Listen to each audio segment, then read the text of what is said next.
இயேசுவின் அன்பு. கிறிஸ்து இயேசுவின் நாமத்தினாலே உங்களுக்கு அன்பின் வாழ்த்துக்கள்.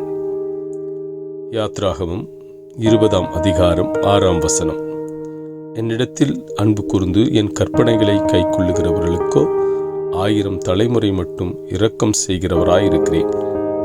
பிரியமானவர்களே, நாம் கர்த்தர் மேல் அன்பு வைத்து அவருடைய கட்டளைகளை, அவருடைய வார்த்தைகளை கீழ்ப்படிந்து அதன்படி நடப்போமே ஆனால் நம்முடைய சந்ததியாய் நித்தியமாய் நம்மை ஆசீர்வதிப்பார்.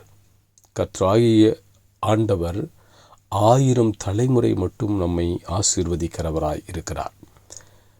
நாம் அவருடைய கற்பனைகள் என்னென்ன, அதை நாம் எப்படி கைக்கொள்ள வேண்டும் என்று கேட்பீர்கள். ஆனால் கர்த்தர் நமக்கு கொடுத்த கற்பனைகளை இயேசு கிறிஸ்து நமக்கு சொல்லியிருப்பது, உன்னிடத்தில் நீ அன்பு கூறுவது போல பிறனிடத்தில் அன்பாயிரு, முழு மனதோடு கர்த்தரையே நேசி, தாய் தகப்பனை கனம் பண்ணு, உனக்கு பிறருடைய எந்த ஒரு பொருள் மேலும் இச்சை கொள்ளாதிரு, விக்கிரக ஆராதனையை செய்யாதிரு.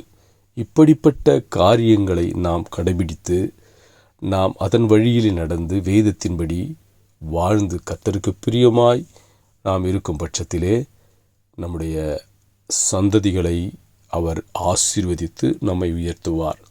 அவர் நித்தியமாக 1000 தலைமுறை மட்டும் உன்னை ஆசீர்வதிப்பார். நம்ம இப்போ இருக்கிற நிலைமையை குறித்து நீ கவலைப்பட வேணாம். கர்த்தர் உன் நிலைமையை மாற்றுவார். மாற்றி உன் சந்ததியின் நிலைமையும் உன் அநேக ஜனங்களின் நிலைமையும் கர்த்தர் மாற்றி ஆசீர்வதித்து உயர்த்த வல்லவராயிருக்கிறார். அவர் சொல்லியபடியே செய்வார். ஆமேன்.